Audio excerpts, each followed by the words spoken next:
নামা নির্দেশনা দেওয়া আছে, ওপেন নির্দেশনা দিয়ে দিচ্ছে। এখন লেটার লিখবেন, ব্যবহার করবে, যেখানে পাবে সেটা গুলি করবে। 2024 সাল বাংলাদেশের জন্য এক পরিবর্তনের বছর।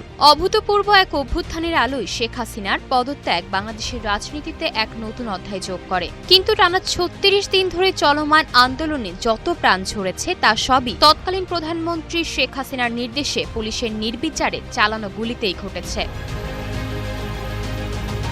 সম্প্রতি কথোপকথনের ফাঁস হওয়া একটি অডিও রেকর্ডিং থেকে নিশ্চিত হওয়া গেছে 2024-এর এই আন্দোলনে আন্দোলনকারীদের উপর প্রাণঘাতী অস্ত্র ব্যবহার ও নির্বিচারে গুলি চালাতে নিরাপত্তা বাহিনীকে নির্দেশ দিয়েছিলেন শেখ হাসিনা নিজেই, যার সত্যতা নিশ্চিত করেছে বিবিসিআই। ফাঁস হওয়া ওই অডিওতে হাসিনাকে বলতে শোনা যায়, আমার ওপেন নির্দেশনা দেওয়া আছে, এখন লেথান উইপন ব্যবহার করবে, যেখানে পাবে সোজা গুলি করবে। রেকর্ডিং অনুসারে শেখ হাসিনা নিজেই তার নিরাপত্তা বাহিনীগুলোকে বিক্ষোভকারীদের বিরুদ্ধে প্রাণঘাতী অস্ত্র ব্যবহার করার অনুমতি দিয়েছেন।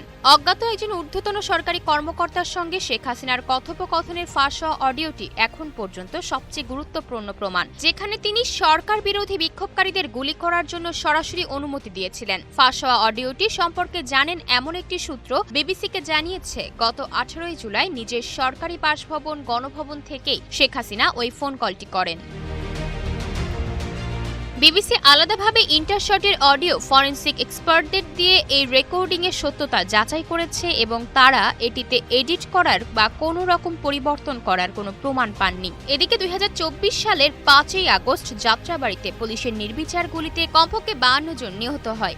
অনুসন্ধানে বিবিসি দেখেছে যে 5 আগস্ট বিকেলে যাত্রাবাড়ি থানার সামনে 30 মিনিটেরও বেশি সময় ধরে হত্যাকাণ্ড চালানো হয়েছিল। আন্দোলনকারীদের উপর নির্বিচার গুলি ও হত্যাকাণ্ডের বিষয়ে বক্তব্য জানতে বাংলাদেশ পুলিশের সঙ্গে যোগাযোগ করা হলে বাহিনীর একজন মুখপাত্র ঘটনা স্বীকার করে বিবিসিকে বলেন, জুলাই অভ্যুত্থানের সময় পুলিশ বাহিনীর কিছু সদস্য অতিরিক্ত বল প্রয়োগে লিপ্ত হয়েছিল এবং আন্দোলনকারীদের নিয়ন্ত্রণে অপেশাদার আচরণ করেছিলেন। বিবিসি জানায়, ওই ঘটনার সময় সেনা সদস্যদের ভূমিকার বিষয়ে মন্তব্য জানতে বাংলাদেশ সেনাবাহিনীর সঙ্গে যোগাযোগ করার চেষ্টা করা হলেও কোনো ধরনের সাড়া মেলেনি।